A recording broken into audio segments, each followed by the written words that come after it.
today's video I'm going to talk about parents of children who stutter and partners of adults who stutter. The role of the parent and the partner is a really important role, and I do urge everyone who is either a parent or a partner of someone who stutters to be actively involved with their child or their partner's speech journey.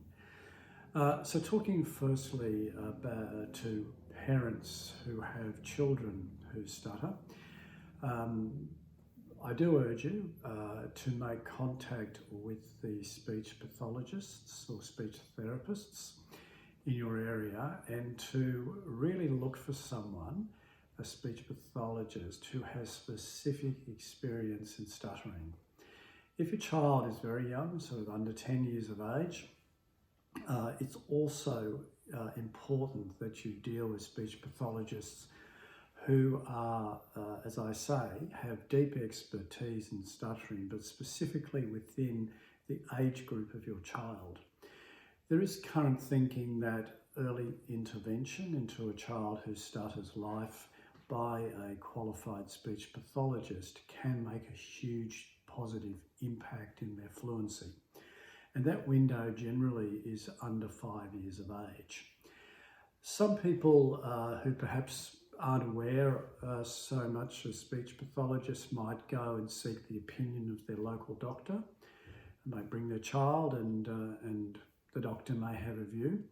The risk with this can be that if the doctor is not skilled in stuttering and is not knowledgeable about stuttering and does not call in a speech pathologist, they may suggest to the parents that they wait and see if their child will grow out of their stutter. And they may believe it's just a childhood speech development issue rather than being a stutter.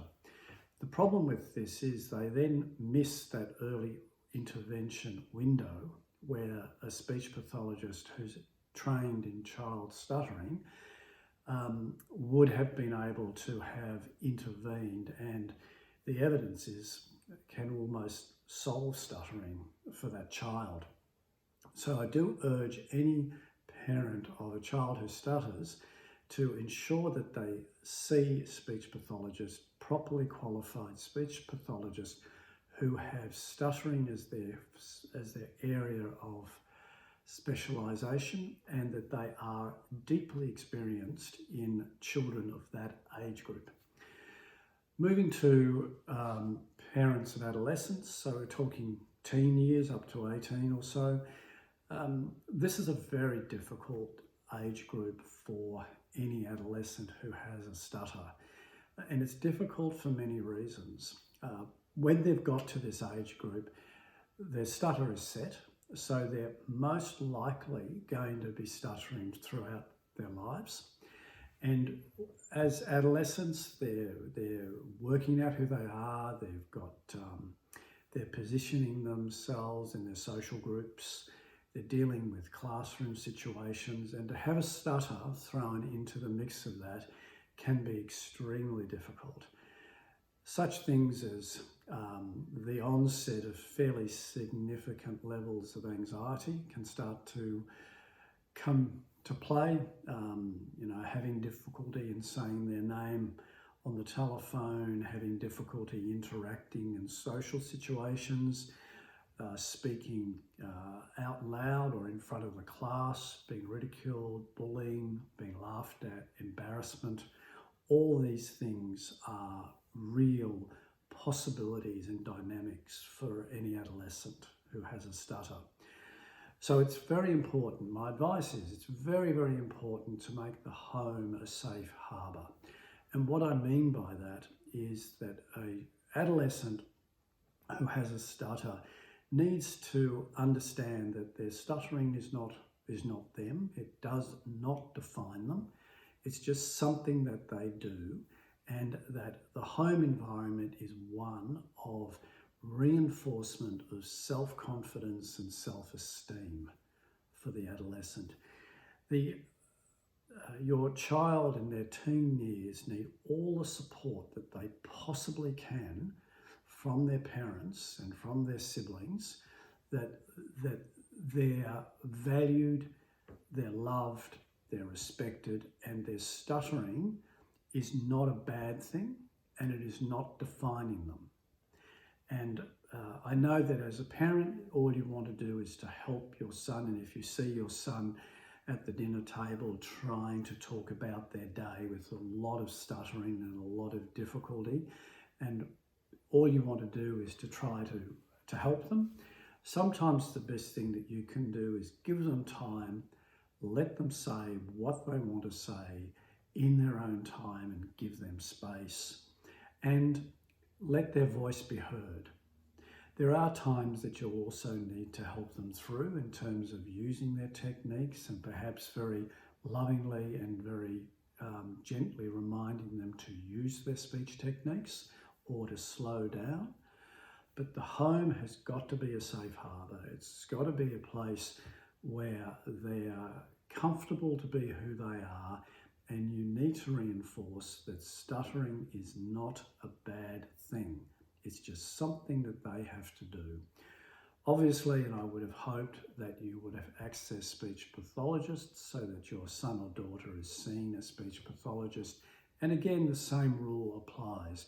Someone who has specialisation in stuttering, ideally, if that's available. You don't want to see a speech pathologist, if you have the choice at least, who does a lot of different things, perhaps mainly works with stroke patients, and has a very, very small amount of their day or their experience set on stuttering. You really need to access speech pathologists who have deep specialisation in stuttering, and ideally in adolescence. You don't need these days to get face-to-face with a speech pathologist. You can do it online. You can do it via Skype. There's a lot of evidence now that accessing speech pathology services through Skype is almost 99% as effective as being face-to-face. So there is no reason not to seek out and access a speech pathologist who has specialisation in stuttering, and specifically within your child's age group. For partners, again, I've met stutterers who don't talk about their stutter with their partners, who almost convert with their partners. Not too sure how that works, but I am very open with my wife. My wife and I will talk about my stutter. She will ask me, how was your day? How was your speech day, we call it.